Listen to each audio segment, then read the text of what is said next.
नमस्कार बंधुगण मु लिपुन आपण माने take tips with Lipun channel को बहुत बहुत स्वागत करुच्ची। आज मुझे आपण मानू बताइबी गोटे बहुत बढ़िया इनफॉरमेशन जहाँकि समस्त लोक जानिबा निहाती दरकार।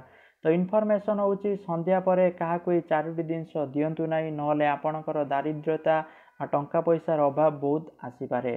तो कौन ये चारोटी जिनिस रही पूरा डिटेल्स से वीडियो रे आपण मानू बताइबी। वीडियो स्टार्ट करिया पूर्व समस्त अनुरोध करी जो मैंने भी take tips with Lipun channel को सब्सक्राइब करना ये चैनल को सब्सक्राइब करनी तो वीडियो भल लगे निश्चित भाव लाइक और शेयर करूँ। तो चलतु स्टार्ट करनवा।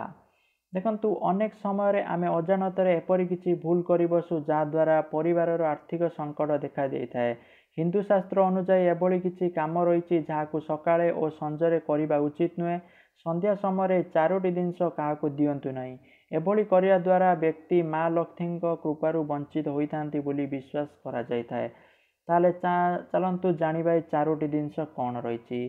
तो प्रथम जिनिस हूँ संध्यारे थिबा क्षीर किंबा दही अन्य क्या दिंतु ना। सेकेंड जिनिस रोचे संध्या समय अन्य क्या पियाज देवा द्वारा अधिक खर्च होता है एवं धार करज स्थिति उत्पन्न होता है बोली कहुए। आउ थर्ड टी हूँ संध्या पर हलदी क्या दिंतु ना किंबा किणिक घर को आणती ना। एभली करने द्वारा घरे टंका पैसार अभाव देखा जाए। तो यही किसी जिनस रही जहाँकि आपण मैंने संध्या समय जदि क्या दौरान एप्रति निहाती ध्यान दिंतु। जदि आपण मैंने घरे कारबार करुँच ठीक कथा किंतु आपण जदि अन्य कौन आपण घर पाखे कौन घर को दौरान ये जिनस ताले संध्या समय ये जिनस बिल्कुल भी दिंतु ना नले आपण घरे दरिद्रता टंका पैसार अभाव आसीपारे। तो एप्रति समस्ते ध्यान रखु जहाँकि गोटे छोट इनफॉरमेशन थिला समस्त। Thank you for watching this video. जय जगन्नाथ जय हिंद।